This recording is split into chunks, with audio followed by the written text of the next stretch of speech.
Hi folks, and welcome to another fly tying tutorial. What you see in the vise is a bubble hopper. So without further ado, let's get into it.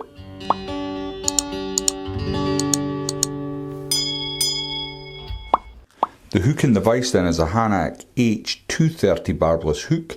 This one's at size 12 and it's on a medium wire in black nickel. The thread I'm going to be using today is from Semperfli. It's Nano silk at 12 and as you can see it's a copper colour. So this is I'm going to make this a fiery brown bubble hopper, and because I'm using Nano silk, the first thing I want to do is just add a tiny spot of super glue to the shank of the hook, and all this does is it helps the Nano silk bed onto the shank. So I've just used my thread there to spread that up the shank, and I'm now running a bed of silk all the way up to where the barb is. I'm going to stop just there and then come in and remove my waste. Just get rid of that a little bit. And carrying on really with the dry fly theme for the month of September. If you're the first time here, please subscribe. If you've been several times, you'll know that I've been doing quite a bit of dry fly fishing in September, and this is just carrying on that theme. So for the body, what I'm going to do is I'm going to have a blend of dubbings. So what I've got is Semperfli, have a mix of dubbings here. This is Kapok, and the one I'm using is March Brown. I've taken some of that and I've added it to the Sparkle dubbing, and this one's Root Beer. And what I've done, I'll stick a little video up in the corner there showing you how I've blended it. Basically I've just used my fingers, nothing fancy. I know a lot of boys like to use coffee grinders and various other things to blend their dubbins.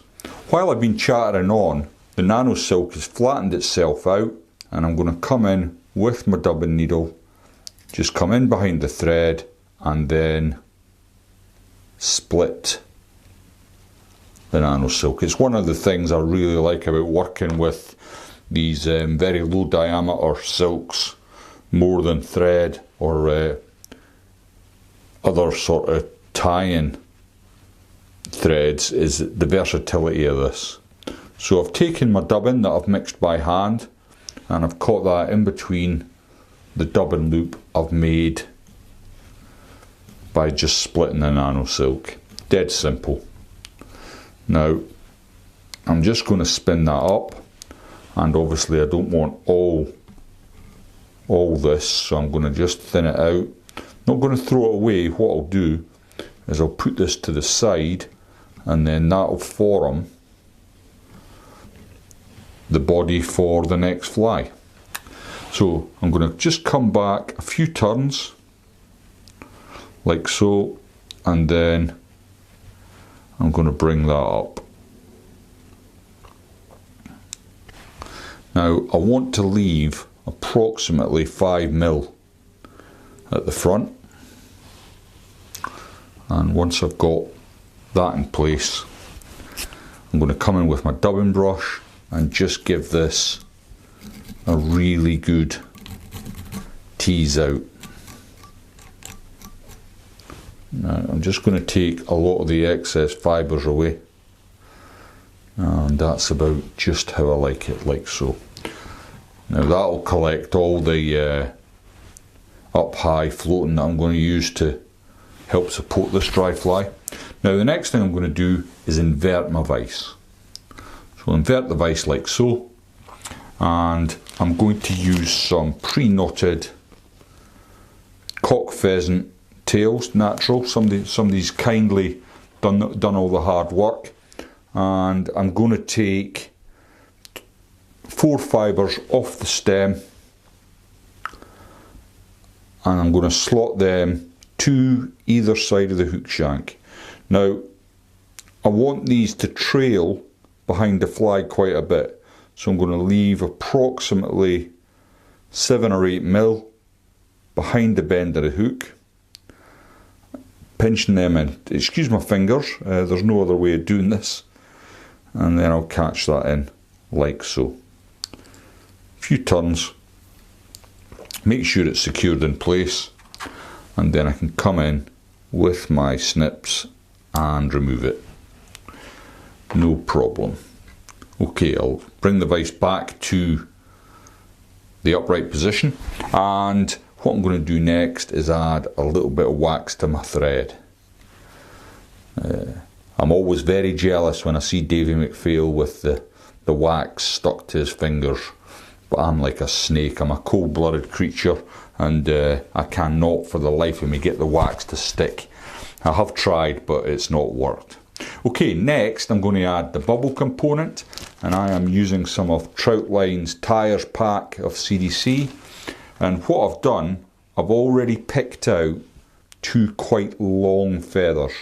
Now I want to get them side by side, and the tips married up. What I want to do is just pull that through till I've got it nice and neat, and I'm going to add it on just like so. So I've dressed that up, and the reason you need the longer feathers will become apparent in a moment. Just going to come back. I want to catch that in a bit further away from the eye.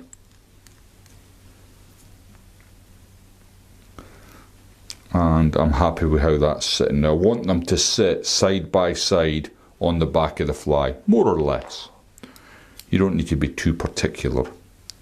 Then I'm going to come in with my snips, take away my excess, and then I can tidy up this bit at the front, like so. Then what I'm going to do is just manipulate the CDC as much as possible, and I'm going to create a loop. Now the loop I want to extend to the rear of the fly, so it's just about on the butt end of my fly there. I don't know if you can, how well you can see it with my fingers in the way, big bratty fingers there, but so that looks about right for me. And again, this will come with practice. The more of these you do, the more used to the size you'll get. And what I'm doing now is just easing that out to cause the CDC bubble. Now we've obviously got a little bit of waste here. Excuse my fingers again while I come in and just remove that bits. All sorted. Again, I'm going to add a little bit more wax to my thread, and I want to tidy up this front bit, and having the wax on the thread really helps when you come to put your hackle on. Just gives it a nice firm base there. Again, I'm just easing out the bubble. Now for the hackle, I'm going to be using some of the Ban Valley genetic capes. I think I mentioned in an earlier video, so what these are is they're little selections of Met's capes that if you don't want to buy a full cape, you can use one of these, which will save you a small fortune if you're just tying flies for yourself, which I do.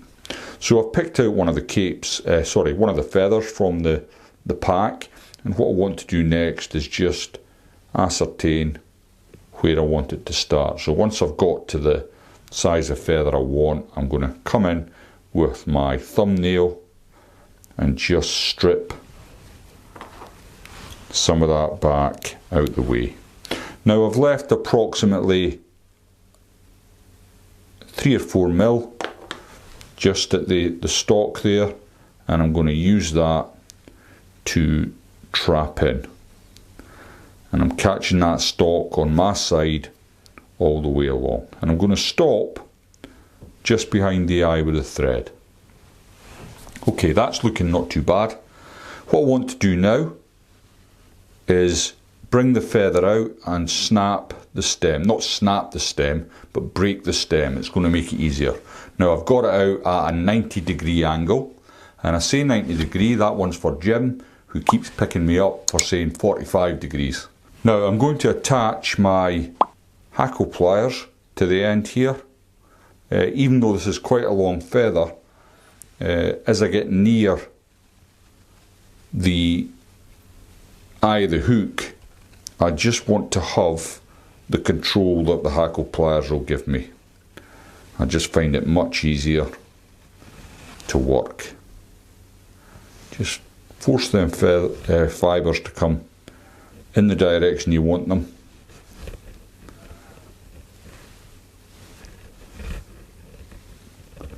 Pushing them out the way with my thumb and forefinger in my left hand.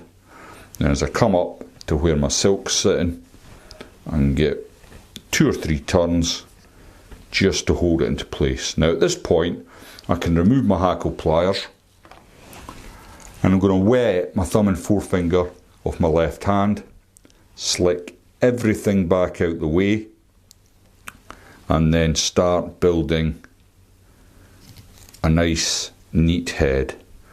And this copper nano silk really gives a nice colour for the head of this fly. So once I've got that in place,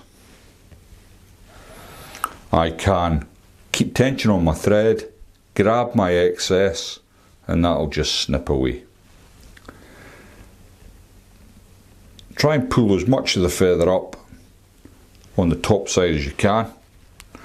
And to finish it off, I'm going to add a little bit of UV resin. You don't need to have UV resin, I just find it easier to use. You can use head cement or super glue, whatever you fancy, whatever works for you really. But I find that the UV resin works just as well. Now I've caught a fibre in there, I'm not too worried about that, I'll pick that up in a sec. With my tweezers, so I'll just cure that off. And as I said, the month of September, if you've got a chance to get out on the water, I would urge you to go and give it a go, because I was out last weekend and it was absolutely phenomenal. The fishing wasn't quite there, but you just get that feeling that it's about to explode any time. So I'll just get my tweezers in and remove that little bit of fibre that was annoying me. Now what I'm going to do to finish off is come in with my dubbing needle, and you may have seen me snip these away in the past, but on this fly I don't want to snip it, I want to just force it back. And what I'll do is, once I get some floatant out, I'll treat this fly, and this will keep it pretty good. You can, if you want to be really pedantic about it, you can add a small amount of UV resin or super glue, and that will keep that apart just nicely. But there we go. There's the finished fly, fiery brown bubble hopper. I hope you enjoyed that. If you're enjoying what I'm doing, please give it a like, and I'll see you all next time.